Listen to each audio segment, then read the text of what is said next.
Robert F. Kennedy Jr. He is officially running as an independent candidate for president of the United States, definitely putting a thorn in the side of both the Democrats and the Republicans. Why? Because he's talking about the issues that people care about. So naturally, we got to talk about that. Instead of focusing on winning arguments, we're teaching the basic fundamentals of sales and marketing and how we can use them to win in the world of politics, teaching you how to meet people where they're at on the issues they care about. Welcome to The Brian Nichols Show.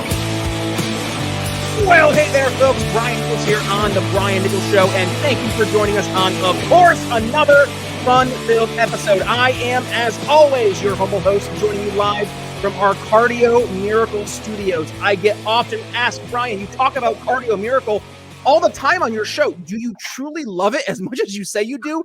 The answer, in short, yes. The Cardio Miracle difference is real. If you want to go ahead and improve your heart health overnight with truly one of the best supplements I've ever come across, 52 whole natural ingredients. And by the way, folks, 100% money back guarantee. If you want to lower your blood pressure, if you want to help improve your sleep, gentlemen, if you want to help improve your sexual health, I cannot encourage you to check out Cardio Miracle enough. Head to cardiomiracle.com, use code TBNS for 15% off your order. One more time. Yes, I said it once. I'll say it again. 100% money back guarantee. So you quite literally have nothing to lose besides that high blood pressure. So make sure you head to cardiomiracle.com, use code TBNS, and get 15% off your order and start your heart health journey today. And talking about, yes, in the world of, I guess, medicine, medical questions, and really this all kind of started the RFK conversation, right? The precipice there in 2020 with the COVID vaccine. And he has been a vocal proponent standing up against a lot of the questions that are being raised. Specifically, we're looking at the medical industrial complex. So to help us talk about that and more today and really dig into RFK Jr.'s independent presidential aspirations, joining us here on the show, Kevin Jenkins. Welcome to the Brian Nichols Show. Hey, Brian. How are you, my friend? Doing well, Kevin. Thank you for joining us. Looking forward to today's conversation. Yeah. I'm looking forward towards it too. Awesome. Well, let's dig into things. And before we actually, how about this? I'm putting the cart before the horse. First, let's do ourselves a favor. Introduce yourself here to the Brian Nichols Show audience and kind of what's your role working with RFK Jr. there? Well, RFK Jr. has a stellar team of people. And, and what I try to do is always give the best advice that I can possibly give.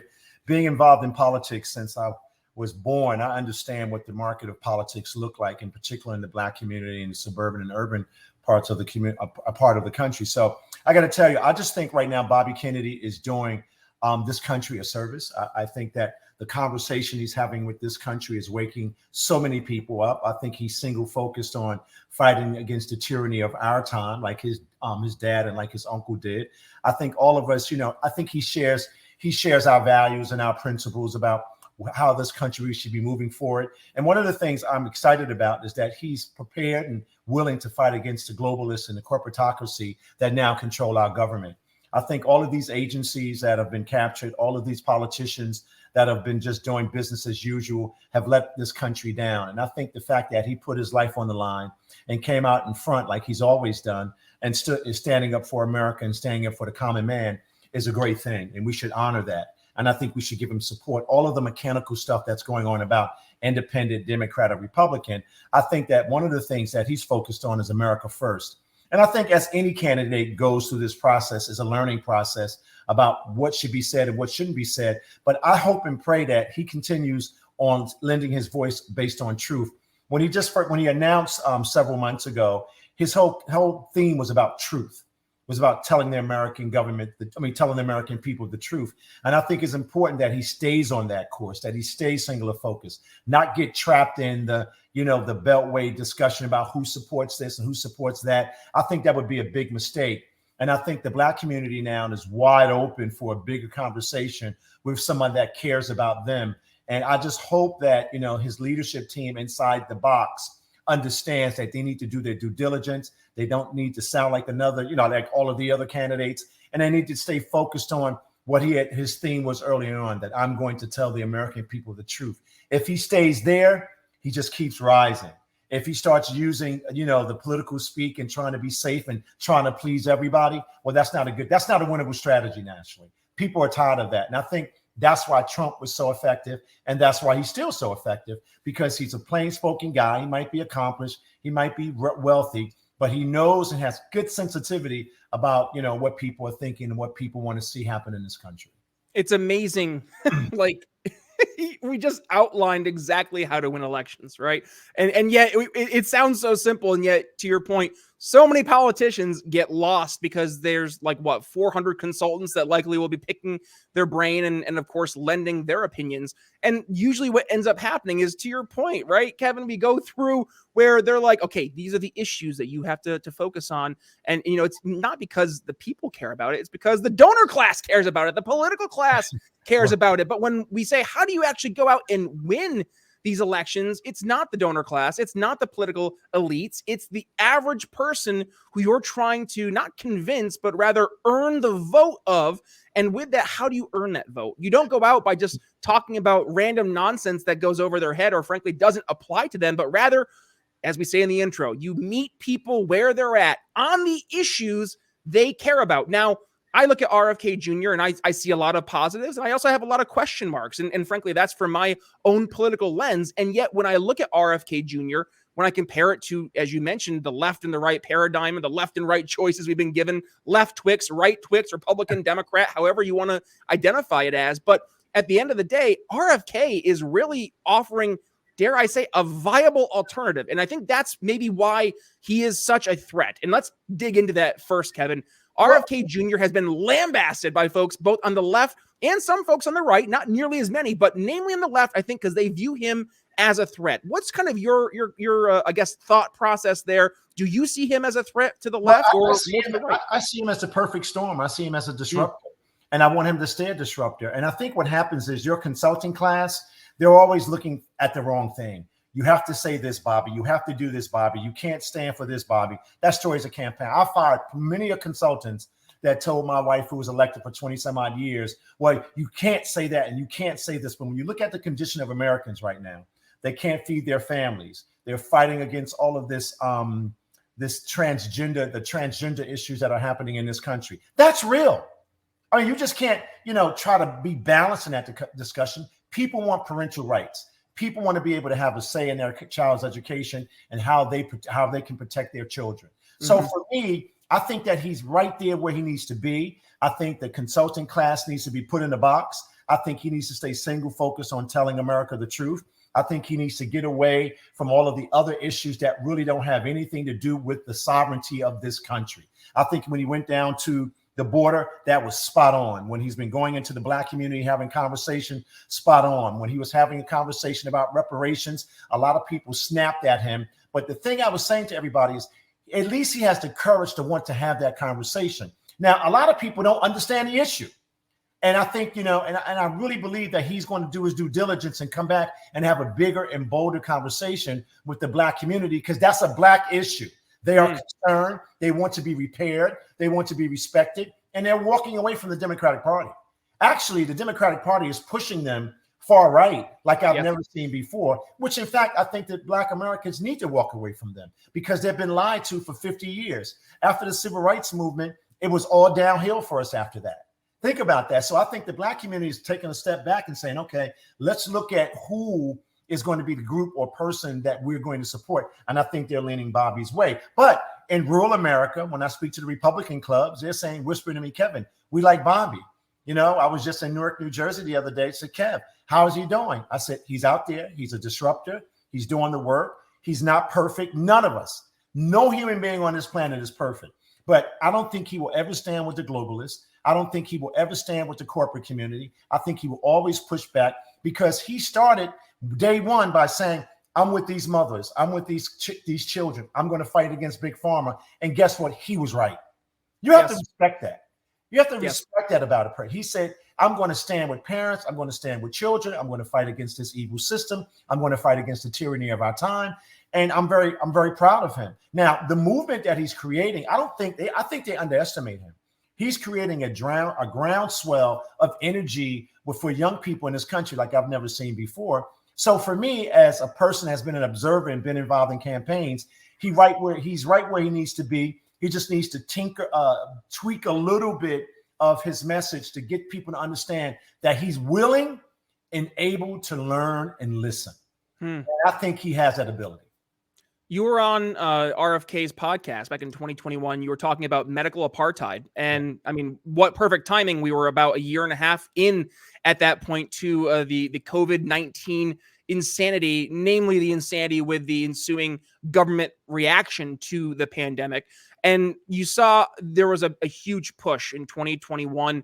Vaccination. It was the number one conversation. If you don't get vaxxed, my goodness, you might lose your job. You might not be able to go to the restaurants you want to go to. You might not even be able to go to school. There were so many restrictions that were put in place. Fast forward 2 years, even though it's only a short 2 years, we now find that not only was the vaccine sold to be something it was not, but also the very specific reasons that these arguments were being put forth of why we need to mandate vaccination, because it stopped you from spreading the COVID-19 to others. It stopped you from getting COVID-19 from others. And then it would give you the best immunity possible going forward. All three, 1, 2, 3, resoundingly proven false. And yet we still have folks who are still on board with this, Kevin. They're still on board with this narrative.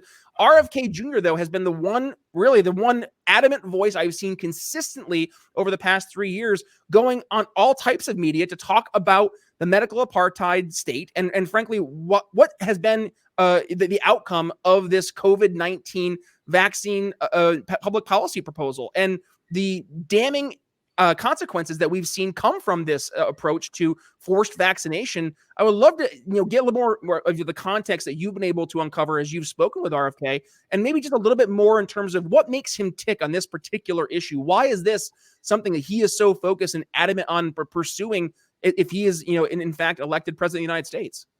Well, let me just say this. I had the distinct honor of working on and co-producing a documentary with him called Medical Racism. He did not have to do that. He got flack because it was directly sending a message to the Black community. I understand medical racism. I've seen it up close and personal. My family's always been involved in trying to make sure that the Black community had all of the things that it needed to do to be able to protect itself from medical tyranny. And I think that was one of the most courageous things that anybody could have done at that time. I mean, you got to give him kudos for that. But the second thing is he is someone that I believe that just cares about people. At the end of the day, we want our candidates to care about us. We want our candidates to value us. We want our candidates to fight for us. And he's demonstrated that. On the issue of COVID, not only was he spot on, but he woke up the world. He shook up the world. Like in Muhammad Ali, I always love that thing. He said, shook up the world. He shook up the world and he's still doing it. Think about it. So many more Americans, so many more people on this planet understand this issue and the fight that we've been having with Big Pharma and the fight that mama bears all around the country were having with Big Pharma being called anti-vax, anti-this, anti-that. So the same way he looked at the environment at the local level and how it was going to impact people in cities across America and urban and rural parts of America, he did the same thing when it came to this issue of not just COVID, but how do we protect our body sovereignty? And then it went into how do we protect ourselves from this evil government? Then it went into, I'm going to fight all of these people every day to make sure we build an army around this country that we can start to demonstrate to that group of people that believe that they want to rewrite the DNA of our faith, that we're not going to just fight them, but we're going to inform the world on how to fight them. And we're going to protect our children and our families and our communities from these evil people. So just in my community alone, right, majority, believe it or not, it's been fascinating. Majority of the younger people in my community didn't take the experimental biologic. A lot of people that took it, maybe one shot, said they will never take another shot. That means flu shot, any other shot. Now think about this. And that's happening all across America. The early childhood vaccine schedule is done. Pregnant mothers are saying, I don't want that experimental biologic. As a matter of fact, I don't want any of your shots. People are reading his books. People are watching his lectures. People are really out there saying, listen, if this guy can give up his brand and give up his name to come and fight for us, we need to fight for him. So the COVID narrative is still there. They are still pushing every single day to strip us of our humanity, strip us of our civil rights, strip us of all the things that we hold dear as Americans. I think Bobby is focused on America first. Look, I got to tell you, Republican Party, Democratic Party Guess what? That's not our party. There's only two parties in America. It's the Globalist Party and America First Party.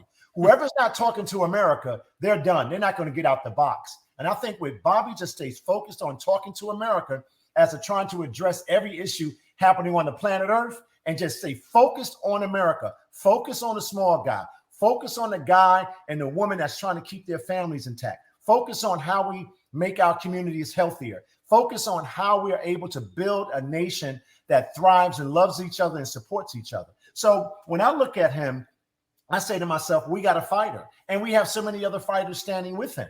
That's the great thing. We have a massive army out there of people focusing on making sure Bobby Kennedy is successful, but also focused on how we preserve our constitutional republic in this country. I don't like the term democracy. I laugh every time I hear people, we have to preserve our democracy. I don't want to preserve that democracy. That democracy has been hijacked. We need to go back on the principles of what this country was built on. Debate, discussion, right? That's what it was. Constitutional republic. We're debating. What was happening on Capitol Hill with the Republicans in Congress?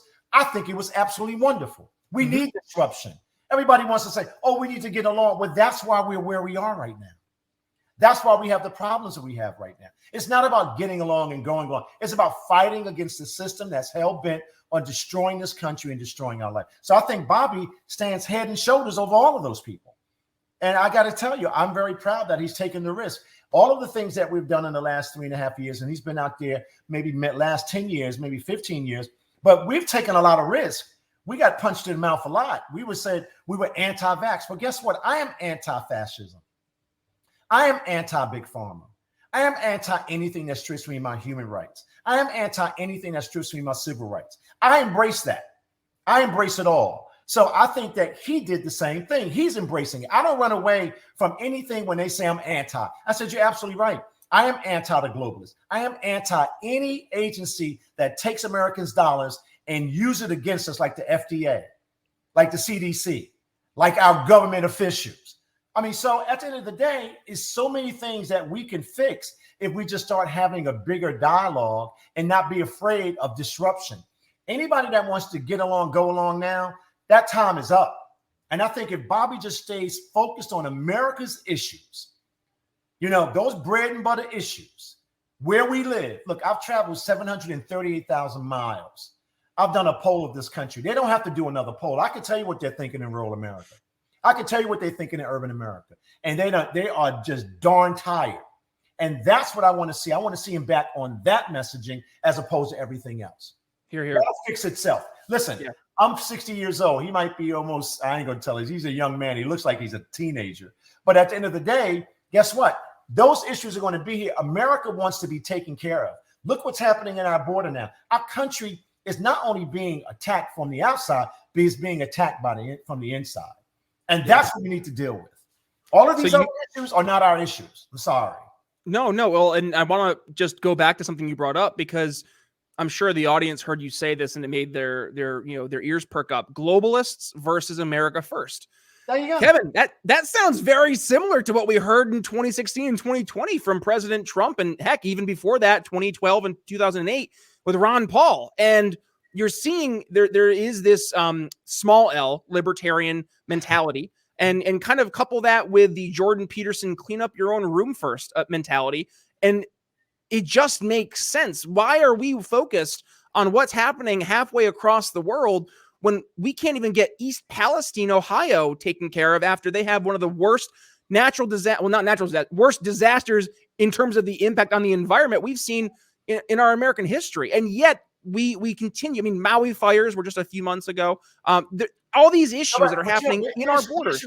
The issue, Brian, nobody's talking about it anymore. See, right. This is what I'm saying. If you stay focused on those issues in this country right now, you win the day. If you're over here having the same dialogue they've been having for 30 and 40 years, and those issues are still there, and if you're out on if you're on the inside and you're talking about what's happening on the outside as opposed to my issues, I'm not going to ever vote for you anymore. And that's what's happening in the Black community. They're tired of it. They don't want to hear it. They want repair. They want somebody to listen to them. They want somebody to give them support, and they are prepared to not vote. I'm telling you, if they don't find a candidate that they can trust, I don't think you're going to see something like you've never seen before. Black Americans are just not going to go to the polls. And the Democratic Party does not care about America. They care about the corporatocracy. They care about controlling us and telling us what we should do and what we can't do. We saw that for 3 years. And I'm giving a message to those Republicans. I got to tell you something. As of today, nobody's interested in you either. Because they're doing what they're doing to themselves by taking that load of garbage that they've been selling us for the last 15 to 20 years. Trump was the best thing for them, period. I mean, he gave them the roadmap. And the establishment Republicans, guess what? And the Democratic Republicans are the same. That uniparty narrative, we should always remember that. They are the uniparty. They don't work for America. America is not first. So I think Bobby is saying America is first to me. And I have a history and I care and I want to be supportive. So at the end of the day, I think that if he just gets right back in the middle, stay right down that middle and have a big conversation with America. And the theme is, how do we preserve our constitutional republic? How do we help every American in this country? How do we stop this government from deregulating, or I should say regulating us into failed small businesses, failed small communities? And how do we bring this country back together? If that is not your theme, no one's listening to you. Yep. Well, Kevin, let's do this as we go towards the tail end of the conversation, because I'm sure a lot of folks listening today, maybe they were a little on the fence with RFK Jr. Maybe there's some things that they weren't on board with. But to your point, there seems to be a better understanding, I hope, as we leave today's episode, of this isn't a matter of specific issues, but rather a grand kind of goal, right? What are we trying to accomplish? Are we trying to accomplish, minor little policy wins? Are we trying to change the narrative? Are we trying to change the conversations we're having? I think that is exactly what RFK is having success in doing, and is helping reframe narratives, reframe the conversations that we as a country are having. Now, I say all that, I'm optimistic, and yet I still look at the duopoly. I still see the uniparty, as you refer to them, the Republicans and Democrats, as the two major controlling parties in America. Kevin, give us the blueprint. How can an independent candidate like RFK go out and actually find some electoral success in 2024? I just said it. Stay down the middle. Talk about America first. I'm sorry. Anybody on his side or inside any of these organizations, if they're not talking about America first, if they're not talking about what we need to preserve our constitutional republic, how do we work with people and across lines? I mean, as far as race is concerned, let me say something about that. This is not a race issue happening in this country. That's not the issue. And it's not about class. It's about power and control. And I think that's what Bobby's fighting for. He's fighting for us. He's talking about giving us back our power, giving us back our control, getting us to have a person that can work with him, or groups of people that can work with him to make a change for America.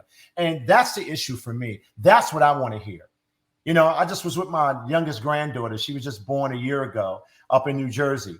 That's why I'm working hard. And that's why I would support Bobby Kennedy, because I know that the world that I lived in, where I was given so much opportunity, will be here and be available to her and be available to my other grandchildren if we have leaders like that. And the other thing I want to do, I want to challenge all Americans today.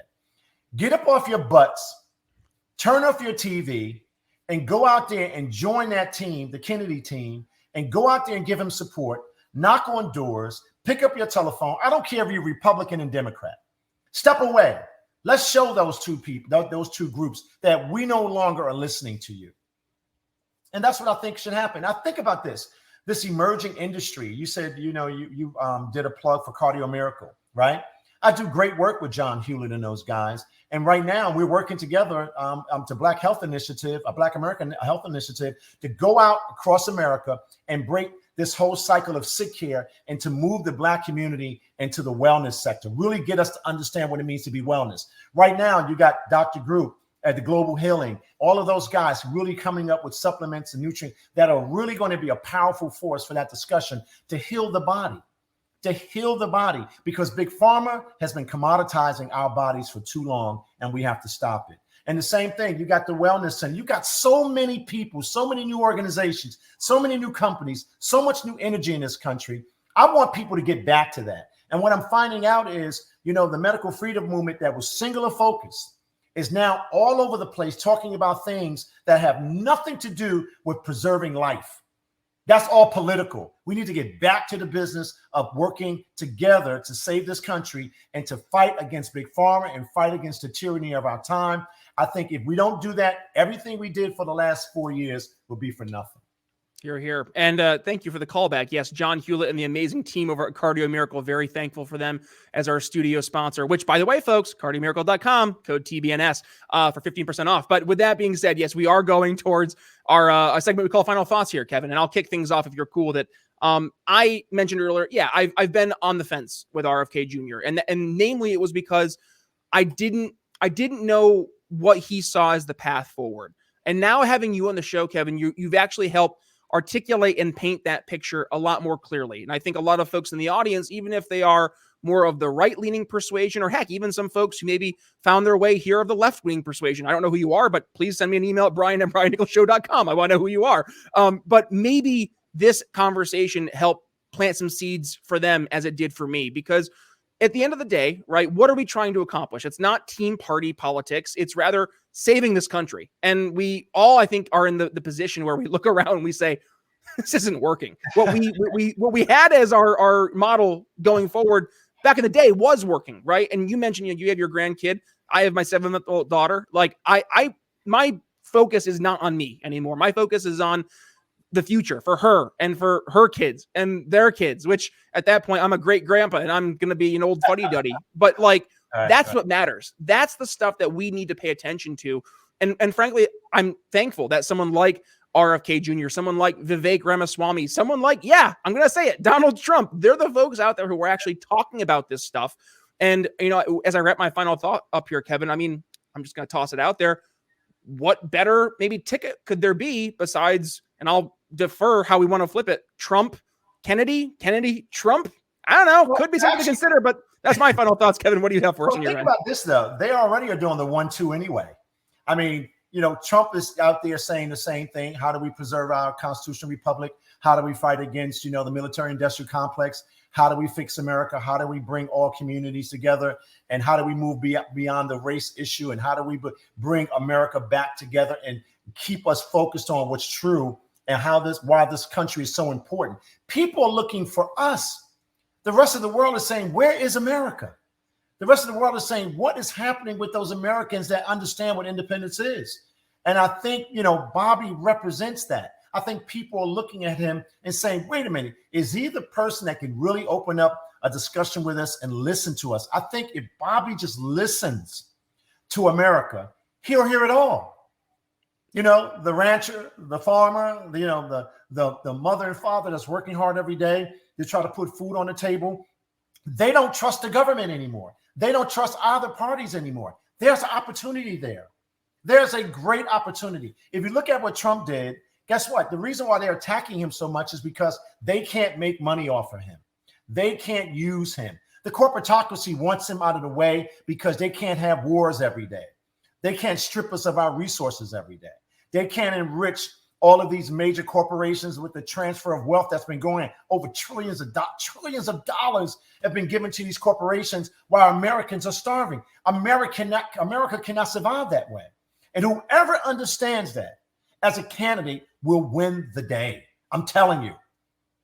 Whoever understands that will win the day. We don't care what's happening in the rest of the part of the world. We care about what's happening in this country. I think if we were in the 1980s, 1990s, you'd have folks like George Carlin just singing the praises of folks like RFK Jr. because he was preaching on stage, albeit through the lens of stand-up comedy, but he was the one on stage saying it's a big party and you're not in it. Like that's the difference of where we were then to where we were now. I think, back then George Carlin would say that to an audience and some folks were listening, but other folks were like, oh, okay, George, go back to comedy. But more folks nowadays hear that and they just say, yep, that's true. And the more people who just acknowledge the fundamental realities as, yep, that's true, the more chance I think we actually have to make some real changes. So, Kevin, this is a conversation. I know we could keep going and going and going, but unfortunately, we are hard pressed for time, which means as we go towards the end of the episode, I'm going to do my call to action for folks, and that is please go ahead and share today's episode. Whether you're on the RFK train, if you're not on board yet, please share the episode because this is the conversation that your average person needs to hear, especially if they think that their only options are left team, right team, blue team, red team. I feel like I'm a Dr. Seuss book, but if that's the mentality that your friends and family have, this is an episode that hopefully will open their eyes. And with that, if they want to reach out to yours truly, they can find me at B Nichols Liberty. Kevin, where can folks go ahead and reach out to if you want to continue the conversation? You can catch me on Instagram at KevDJenkins1. You can catch me on Twitter at KevDJenkins1, 1963. You can catch me at the Black American Initiative, BHI, on .com. I got to tell you something. I'm really happy we had this conversation today. Me too. Because I've been traveling a lot and I've been listening to everyone, and people are saying, hey, Kev, we got to get back to basics here politically. We have to find a candidate that we can trust. And I tell them, you got to go over and support Bobby. You can't keep making excuses. You can't be in the middle of the road. You got to be over there because you have to show these two parties that their time is up. Their time is up, and we should be moving away from them. And if they're not about being disruptive and protecting our rights, our human rights, protecting our families, we have no need for them anymore. Kevin Jenkins, folks, if you enjoyed the episode, again, give it a share. And when you do, please tag yours truly and tag Kevin. All the social media links are in the show notes. And by the way, folks, if you're trying to figure out where the heck you can catch the show beyond where it is you're already catching it, well, here's where you can go ahead and find us. On the video version of the show, yes, we are still on the traditional YouTubes, but we are also on Rumble as well as X.com, formerly Twitter. And we upload our entire episodes to Ben Swann's Sovereign, SOVREN, great organization, independent media. And by the way, if you are catching our episode over there today, well, congratulations, you're seeing today's episode before anybody else. That's your Sovereign exclusive. And by the way, for audio version of the show, wherever it is you get your podcasts, Apple Podcasts, YouTube Music, Spotify, wherever it is, all I ask is that you hit that subscribe button. And of course, do yourself a favor, hit download unplayed episodes. We have over 800, almost 800 episodes, I think it is at this point. So you can start with episode 1, get to episode, I think we're at 790 here on our show today, but we have 800 plus episodes in total with bonus episodes and appearances of yours truly and other podcasts. So head over there. I guarantee each of those will leave you educated, enlightened, and informed. And one final note, if you are joining us on the YouTubes, well, of course, hit the subscribe button, little notification bell, and of course hit the comments. I want to hear what your thoughts are, but also stick around because right about here you should be seeing pop up my conversation with aforementioned John Hewlett. He was on the show a little bit ago. We were talking about Cardio Miracle and the amazing supplement that is nitric oxide. So if you want to go ahead and stick around to learn more about that, plus also of course, be an informed buyer before you go ahead and purchase some Cardio Miracle. Stick around there. But with that being said, Brian Nichols signing off here on The Brian Nichols Show for Kevin Jenkins. I'll see you next time. Thanks for listening to The Brian Nichols Show. Find more episodes at briannicholsshow.com.